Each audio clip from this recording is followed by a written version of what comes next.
Hello sa inyo lahat mga kamami annex! Bago ko po umpisahan ang third episode ng ating letter sender na sa Melody, hayaan niyo po ako na magbasa ng napakagandang komento na nagmula sa second episode sa Liham ng Nakaraan ni Melody. Uunahin ko pong basahin si Lynn Joyce Mahumot. Ang sabi niya, "Natawa ako sa unang sakay ng jeep ni Melody. At nagbilang pa. Nakakatakot naman yung buti walang nangyari sa kanila at sampal lang ang inabot ni Melody." Dumako naman tayo sa komento ni Kitty G Kitchen. Ang sabi niya, "Live watching dan po, Mami Annex, ang reyna ng YouTube ng Liham ng Nakaraan. Maraming salamat po at natapos po natin ang episode 2. Nakakalungkot, magkakahiwalay silang mag-best friend. Tama ka po, Mami Annex. Sa panahon po ngayon, napakahirap ng makahanap ng totoong kaibigan." Dumako naman tayo sa komento ni Miss Kayak 7Cs. Ang sabi niya, "Miss Annex, your words sink in my heart. Each word comes from your lips means a lot to the world. This planet needs you." Thank you so much from the bottom of my heart. Love, love, XX. Dumako naman tayo sa komento ni Minecraft Lady. Ang sabi niya, "Makasend nga rin ng letter sa iyo, host. Yung malalim na hugot, gagawin ko para makatinag ng mga puso. Good job sa'yo." Dumako naman tayo kay Amora Family Vlog. Ang sabi niya, "Galing talaga. Galing magpabago-bago ng boses. Parang professional radio artist talaga." Dumako naman tayo sa komento ni Robelyn Random Vlog. Ang sabi niya, "Ang ganda ng liham na ito, ate. Na-miss ko ang kaibigan ko. Kakikita lang namin kahapon. Ang sarap sa pakiramdam na magkita ulit kami. More power, Mami Annex. Sana po, madami ka pang kwento na ma-share sa amin. Isa kang tunay na magaling, Mami Annex. Kahit anong papel mo, kayang-kaya. Continue mo lang yan, Mami Annex. Bagay sa'yo ang ganyang content. Ingat po palagi, Mami Annex." Dumako naman tayo sa komento ni The Riders. Ang sabi niya, "Mami A, napakagandang pakinggan na ang pagbabasa niyo po sa mga comments. Galing! Napapa-applause ako doon. Ikaw na talaga, Mami A. Lagi naming inabangan araw-araw ang upload niyo po. Nakakatuwa naman yung nag 1, 2, 3 sila. Salbahing Sofia, pero at the same time, nakakatakot din." Nakakataba ng puso ang lahat ng inyong mga komento. Nakakabigay sa akin ng kagalakan sa aking puso at medyo napapaiyak po ako dahil hindi nyo lang po piniplay. Ito po ay pinakinggan at pinanood nyo po ang bawat episode ng Liham ng Nakaraan based sa inyong komento at based sa inyong reaction sa live premiere. Maraming salamat po talaga. Hindi po ako magsasawang magbasa at hindi po ako magrereklamo sa mga letters na dumarating. Gagawa po ako ng paraan upang ma-play po ang inyong mga liham. Maraming salamat po.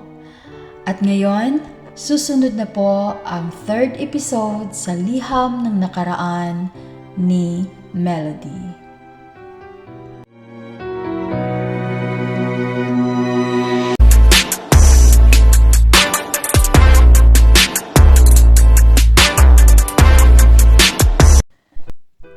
Mami Annex, sa araw ng aming exam ay hindi ko na nakita si Sofia.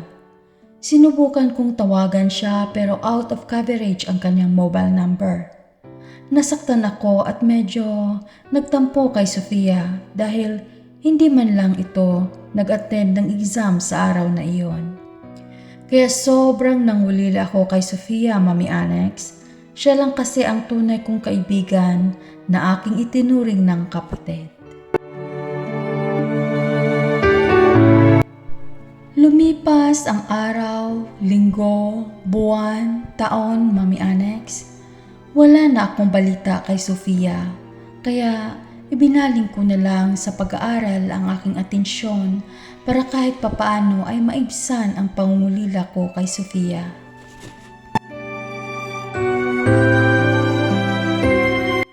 At sa wakas, Mami Annex, dumating na ang araw na pinakahihintay ko na ako'y magmamarcha na.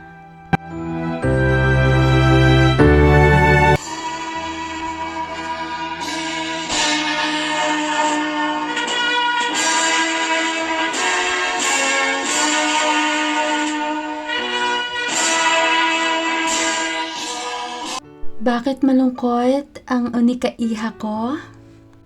Mama, naisip ko lang kasi si Sofia. Kumusta na kaya siya? Sana kung nandito siya kasama sana natin siya dito sa restaurant na nag-celebrate ng graduation. Anak, huwag ka nang malungkot. Sigurado ako na nakagraduate din si Sofia. Kaya, ngayon, mag-celebrate tayo sa iyong achievements. Now, tell me and tell your mom kung ano yung mga plano mo after this graduation.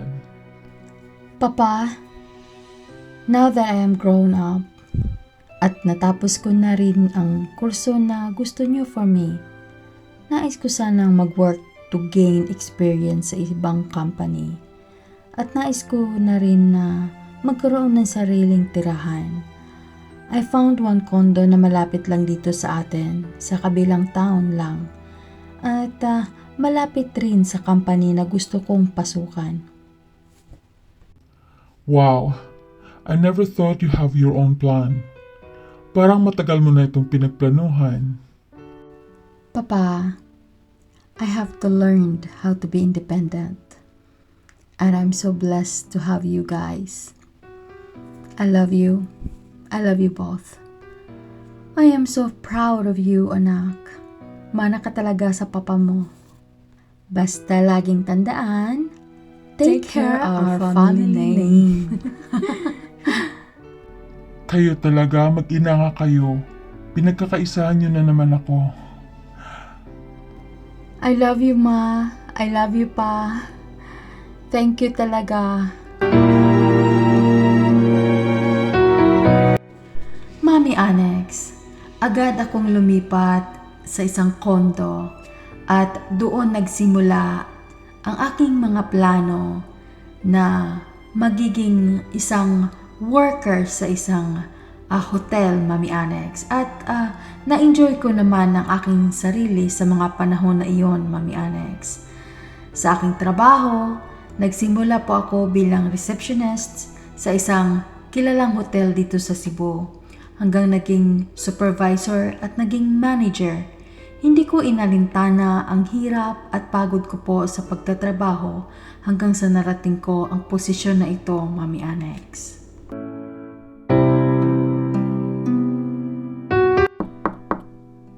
Yes, come in.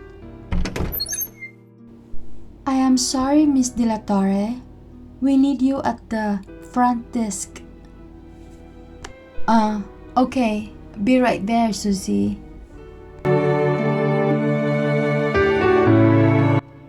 I already booked my room here.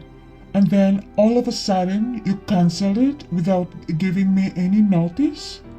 Even messaging me or sending message to me at my email? You just cancel it? Can I talk to your manager? Where is your manager? Sir, Lalaine? Ako na. Thank you, Miss De La Torre.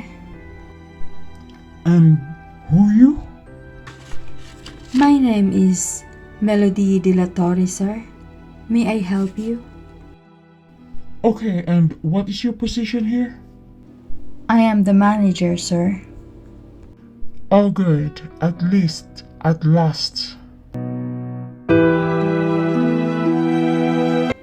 Lalaine, can I have his document, please? Here, miss. Thank you, Lalaine. Mr. Guzman, can I invite you to my office, please? Okay, sure. Mami Annex, sa awa ng Diyos ay huminahon din si Mr. Guzman at nasettle ko ang kanyang complaint. Lumipas ang 2 linggo, Mami Annex. Nagulat ako nang may natanggap akong bulaklak at first, wala pong naka-indicate na pangalan kung saan galing. Isang umaga, habang napadaan ako sa front desk. Good morning, Miss De La Torre. Yes, Lalaine. Good morning.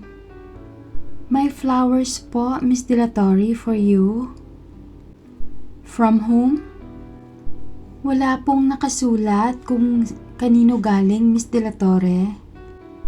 Really? That's odd. Anyways, thank you, Lalaine. Mami Annex, biglang nakaramdam ako ng kilig sa puso ko. Parang feeling teenager sa mga moment na iyon, Mami Annex.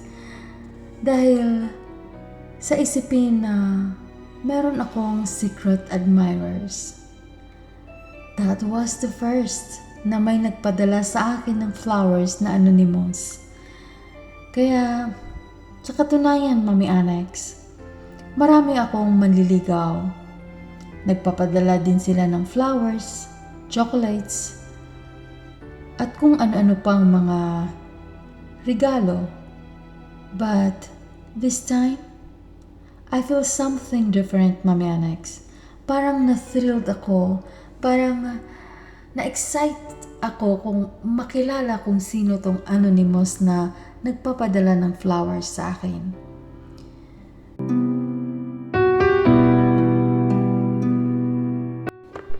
Lumipas ang 1 linggo, Mami Annex. Isang araw, may isang lalaki na nakatalikod na nakaupo na may dalang bouquet ng bulaklak. At naka-side view siya, Mami Annex, nang tiningnan ko. Napakagwapo niya, Mami Annex. Napakakisig. Kung ma-describe ko siya, ay singwapo siya ni Alden Richard.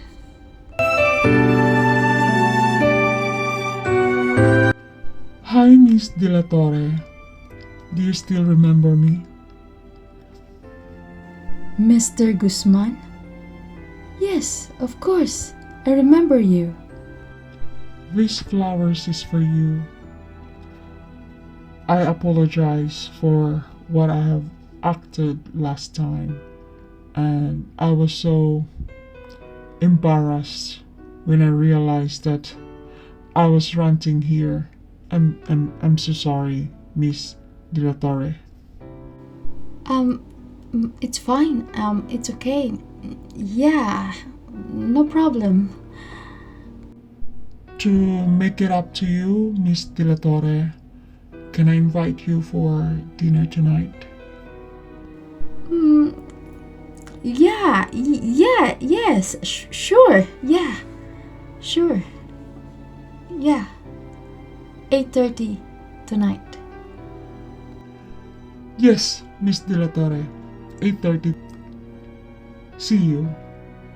Susunduin kita dito.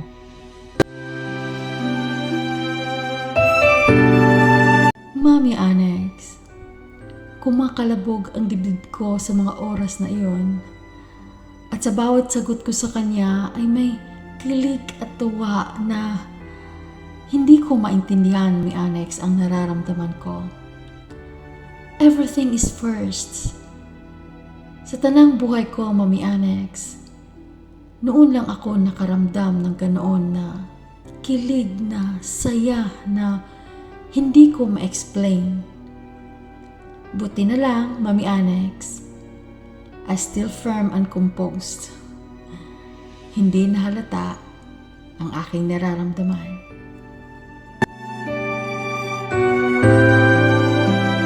Tunghayan natin ang susunod na kabanata sa liham ng nakaraan ni Melody. Maraming salamat po. God bless.